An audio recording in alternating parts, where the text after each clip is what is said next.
Berlatar di Jepang, cerita diawali dengan memperlihatkan sekelompok pasukan khusus yang sedang melakukan latihan misi penyelamatan di sebuah gedung kosong, di mana sang kapten sudah menempatkan seorang ahli tempur profesional yang dijuluki dengan The Ghost yang akan berperan sebagai sosok penjahatnya.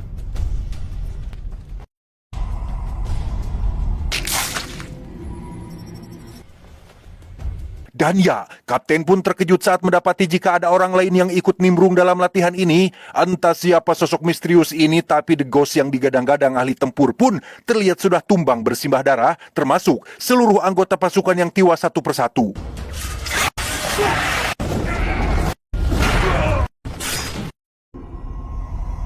Melihat semua anak buahnya mati, kapten pun turun langsung untuk memeriksa, tetapi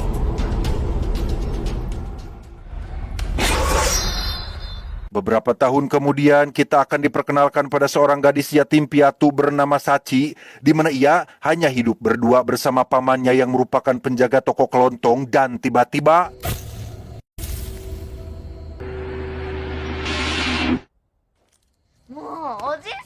ya, dia bernama Toshiro, bukan paman aslinya tapi lebih kepada seseorang pria penyendiri yang peduli pada Sachi dan memutuskan untuk merawatnya. Toshiro pun mengajak Sachi ke sebuah warung makan yang memang biasa mereka datangi hanya untuk sekedar makan malam dan menonton acara TV kesukaan Sachi.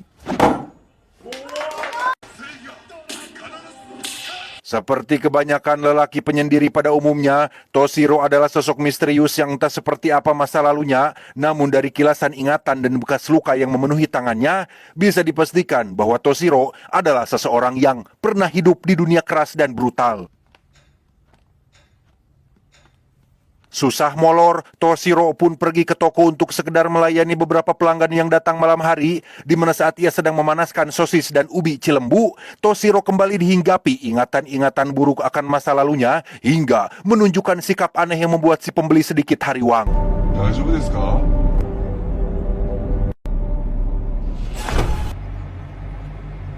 Sudah tak tahan lagi, Toshiro pun mendatangi seorang mbak-mbak psikiater untuk menyembuhkan mimpi buruknya, di mana ia bercerita bahwa dalam mimpinya ia adalah seorang pembunuh yang sudah menghabisi ratusan nyawa manusia, dan itu dilakukan untuk menyelesaikan misi yang ditugaskan.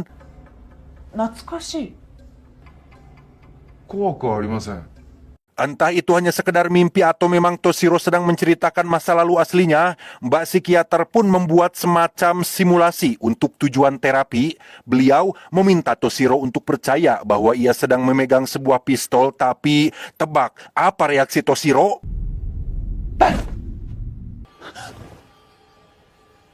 Sepulangnya dari mbak psikiater, Toshiro pun kembali ke toko untuk bekerja. Secara kebetulan, ia mendapatkan pelanggan yang merupakan pasangan tukang todong yang disinilah menariknya sosok si Toshiro ini. Ia dengan santainya memberikan semua uang yang ada di mesin kasir tanpa melakukan perlawanan sedikit pun.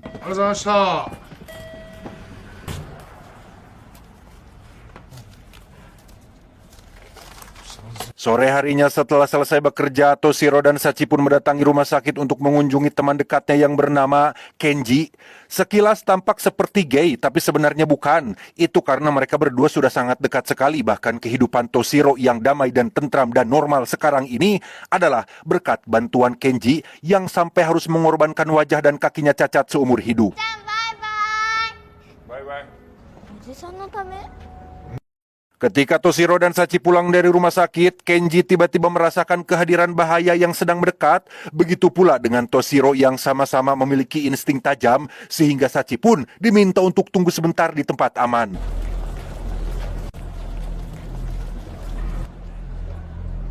Berlokasi di tempat ramai, Toshiro akhirnya menemukan sumber sinyal bahaya yang dimaksud, yaitu dari pria berpakaian rapi dan wanita berkacamata yang tiba-tiba menodongnya dari belakang, sehingga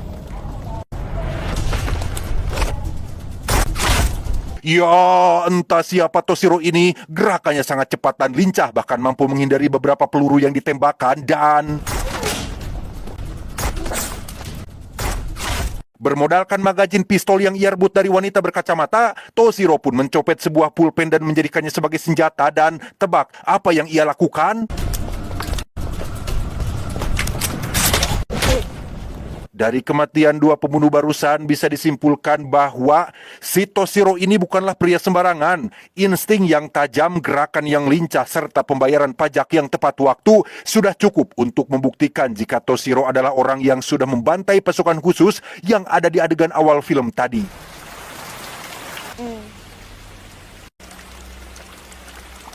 Sementara itu di tempat lain kita akan berkenalan dengan seorang bos kriminal yang menaungi para pembunuh bayaran profesional, di mana dua pembunuh yang tadi muncul adalah anak didik si bos ini yang sengaja dikirim untuk menghabisi Toshiro karena ternyata Toshiro adalah mantan anak didiknya yang dianggap sudah berkhianat. 3日前に国防軍と接触。それ以降の情報は Ternyata Toshiro merupakan anak didik si bos yang paling hebat di antara yang lain. Bahkan julukan The Ghost yang sempat kita dengar di awal-awal film tadi adalah julukan untuk seseorang yang dianggap legenda. Ya, mirip-mirip seperti julukan Baba Yaga atau The Boogeyman yang disematkan untuk John Wick. Toshiro adalah sosok pembunuh mengerikan yang punya kemampuan di atas rata-rata manusia normal. Bahkan saking hebatnya, Toshiro digadang-gadang tidak hanya mampu menghindari peluru, tapi juga mampu menghindari petugas pajak yang biasa menagihnya tiap bulan. ニュート、フォックス、イーグルが待機中。すぐ動けますが。 Selain dua pembunuh yang tadi sudah tewas, si bos juga sudah memanggil pembunuh terbaiknya yang lain seperti sosok bernama Abyss Walker yang disinyalir punya kemampuan menyamai Toshiro, dan ada juga seorang gadis hentai bernama Yuli yang sekilas tampak biasa-biasa saja tapi mampu menghajar dua pria hidung belang sekaligus. 公開されました。掃除班 Tak hanya itu saja, ajudan si bos yang bernama Casper ini pun merupakan salah satu pembunuh terbaik. Meski masih muda dan kurang meyakinkan, Casper adalah salah satu yang terkejam, dan itu terbukti dari bagaimana ia menghabisi seorang pelayan hanya gara-gara tidak mau bayar makanan. Kembali ke Toshiro yang terlihat sedang makan malam bersama Sachi di warung biasa. Ia tiba-tiba merasakan kehadiran pembunuh di sekitarnya sehingga Toshiro pun menitipkan Sachi bersama si paman warung. Dan sebelum pergi, ia mengambil sebuah garpu untuk dilempar ke papan target dan...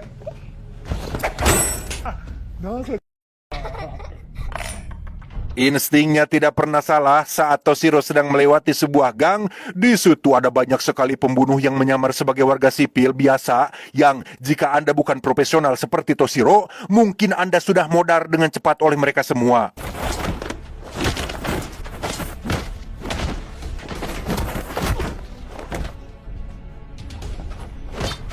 Sesampainya di toko, Toshiro dengan cepat mengambil beberapa benda tajam seperti pulpen, sumpit, gunting, kerokan baok, dan sebagainya. Sehingga ketika para pembunuh lain datang, ia sudah siap untuk menghadapi mereka semua dan...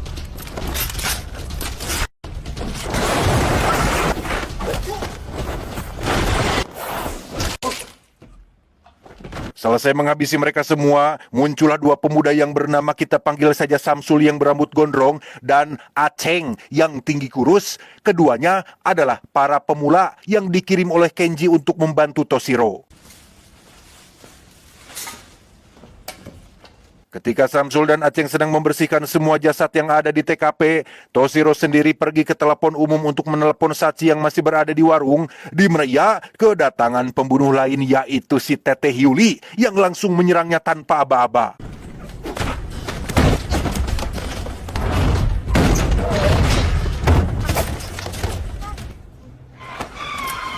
Dan ya, dikira akan berlangsung lama, Yuli jelas bukan tandingan seorang Toshiro. Selesai dengan itu, Toshiro pun pergi menemui Kenji di rumah sakit untuk memberitahu bahwa mantan bos mereka sudah mengetahui keberadaannya, sehingga tak ada pilihan lain. Toshiro akan membereskan masalah ini sampai ke akarnya. Toshiro-san. Mendengar Toshiro akan menghadapi si bos, Kenji pun mohon agar ia bisa diajak ikut dalam misi ini. Namun melihat kondisinya yang seperti itu, Toshiro pun pikir-pikir lagi karena boro-boro menghadapi si bos dan pasukannya. Untuk mandi pakai gayung saja, Kenji tidak bisa melakukannya sendiri.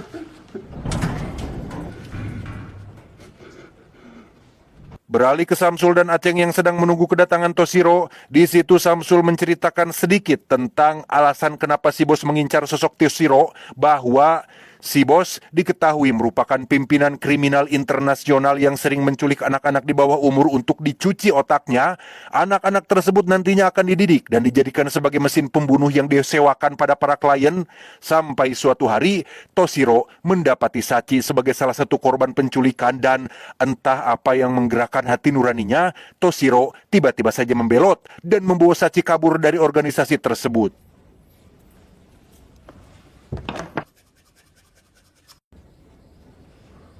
Tak lama, datanglah Toshiro yang muncul dari kegelapan. Alih-alih akan memakai senjata api untuk berperang, Toshiro memilih senjata tajam biasa karena dianggap lebih efektif dan gampang digunakan. Keesokan paginya, Sachi yang baru keluar dari warung tiba-tiba saja diculik oleh si Casper. Si paman warung yang melihat pun langsung melaporkan hal ini kepada Toshiro. Namun reaksinya biasa-biasa saja karena ternyata Toshiro sengaja membiarkan Sachi diculik untuk mengetahui lokasi markas rahasia si bos menggunakan alat pelacak yang sudah ia pasang pada buku yang selalu Sachi bawa.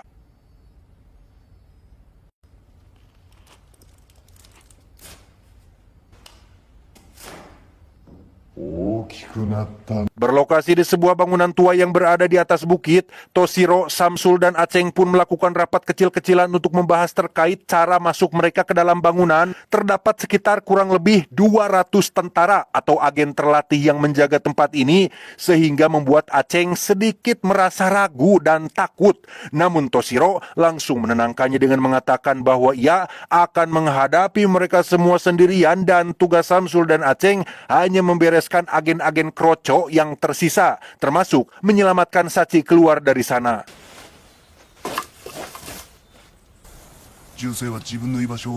Saatnya beraksi, Samsul Aceng terlihat mengendap-endap hanya demi melumpuhkan satu musuh yang sedang berjaga. Sementara untuk Toshiro, ia muncul secara terang-terangan tanpa kekhawatiran dan untuk memancing musuh ke satu titik, Toshiro sengaja menembakkan peluru ke udara. Di situ ia menunjukkan suatu ketenangan yang luar biasa dan langsung melakukan serangan hanya dengan tangan kosong.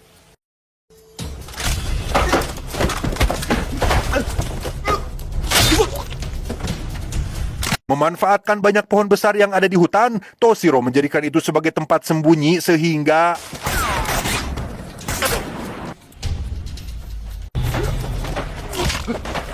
gerakannya yang cepat dan sulit ditebak membuat musuh benar-benar kesulitan melakukan perlawanan dan sudah ada sekitar 13 musuh berhasil Toshiro jatuhkan sehingga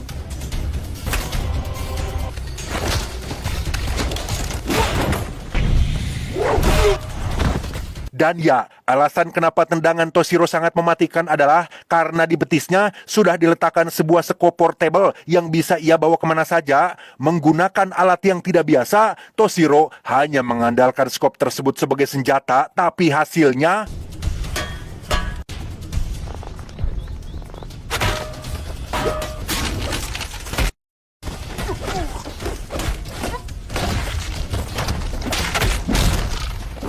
sementara itu, Samsul dan Aceng terlihat sedang melakukan kolaborasi menggunakan senjata api, namun cara itu tampaknya masih kalah efektif atau kurang efisien jika dibandingkan dengan metode yang Toshiro gunakan, tapi setidaknya mereka masih punya kontribusi untuk mengurangi jumlah musuh.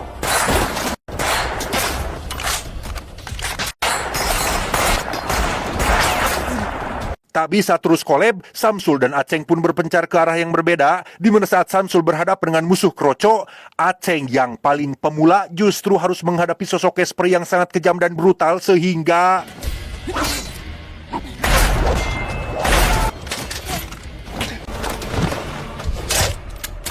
berkali-kali mencoba, Aceng tampaknya berada jauh di bawah kemampuan si Casper sehingga alih-alih menghadapinya dengan mudah, Aceng justru harus menjadi orang pertama yang mati dalam tim ini.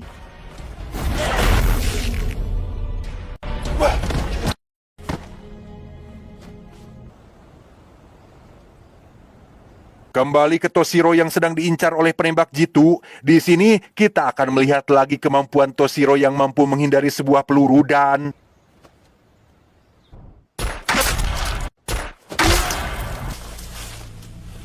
Lolos dari beberapa tembakan, Toshiro akhirnya menghadapi dua penembak jitu yang juga merupakan agen terbaik di kelasnya. Namun bagi seorang The Ghost, mereka berdua masih belum ada apa-apanya.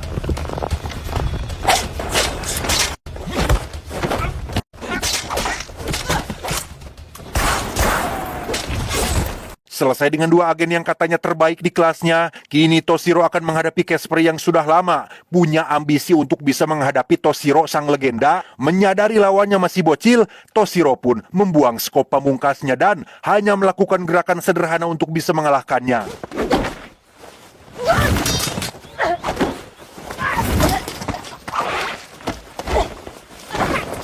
Tak terima dikalahkan dengan mudah, Casper pun bermain curang dengan menggunakan bom yang sudah terpasang di badannya, tetapi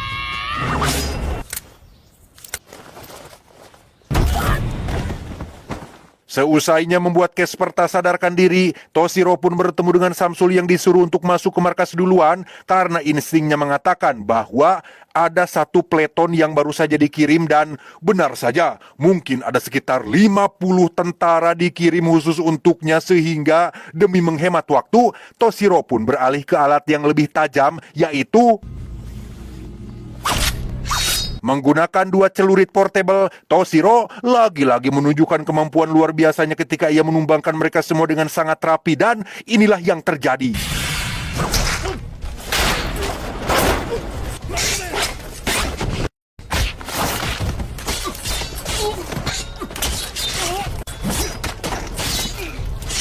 Selesai dengan gelombang pertama, Toshiro pun menaikkan intensitas pertarungan dengan akan menggunakan senjata andalannya, yaitu pisau kerambit, sehingga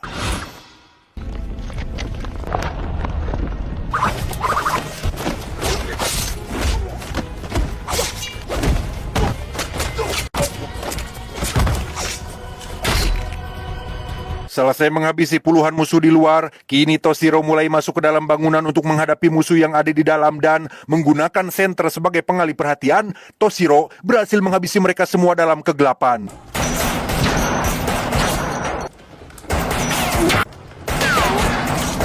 Seketemunya ia dengan Samsul, Toshiro kembali menunjukkan keahliannya menghindari peluru, tapi kali ini dari jarak yang sangat dekat sekali, dan seperti inilah aksinya.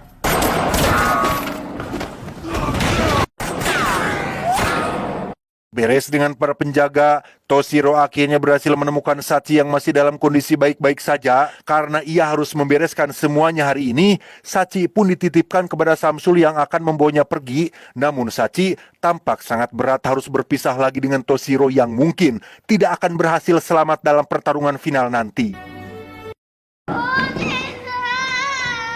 Beres menyelamatkan Sachi, kini Toshiro akan menghadapi beberapa lawan yang jauh lebih tangguh dari sebelumnya. Mereka semua adalah para pembunuh yang pernah satu kelas dengannya sewaktu latihan. Tapi berkat kemunculan satu orang yang tiba-tiba datang, Toshiro berhasil mengalahkan mereka semua dengan cara kolaborasi.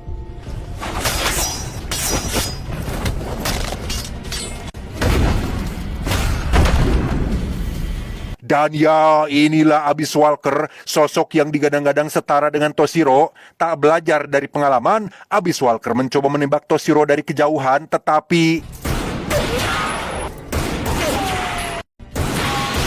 menyadari Toshiro tidak bisa diserang dengan cara terang-terangan, Abyss Walker pun memancingnya ke dalam permainan ucing sumput yang cukup meliarkan, dan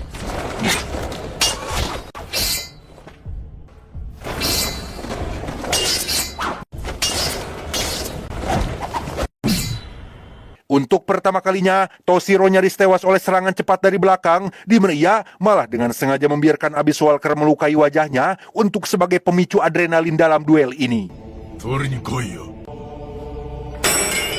Karena pakai sajam kurang greget, mereka berdua pun membuang kerambitnya dan akan bertarung dengan tangan kosong.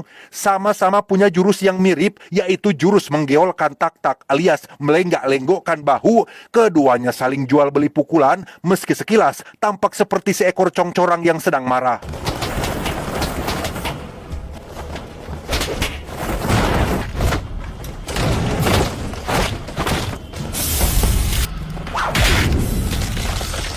Untuk pertama kali lagi, Toshiro terkena bogeman mentah gara-gara lampu senter yang habis Walker gunakan. Namun itu sama sekali tidak membuatnya terpuruk. Yang ada justru ia semakin bersemangat sampai-sampai melepaskan bogeman serius yang membuat habis Walker terpental dengan sangat keras.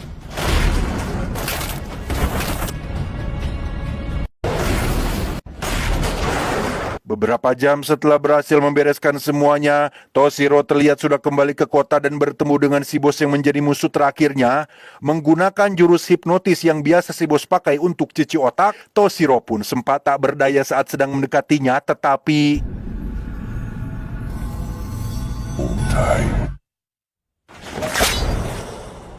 Si bos akhirnya tewas, begitu pula dengan Toshiro yang terlihat tumbang setelah terkena pisau barusan. Namun beberapa hari kemudian ketika Samsul dan Sachi sedang bermain di pantai, di situ masih ada Toshiro yang memantau dari kejauhan sehingga... Terame atuh lalakon paeh mah, kita tunggu saja kemunculan Toshiro di film selanjutnya. Tamat.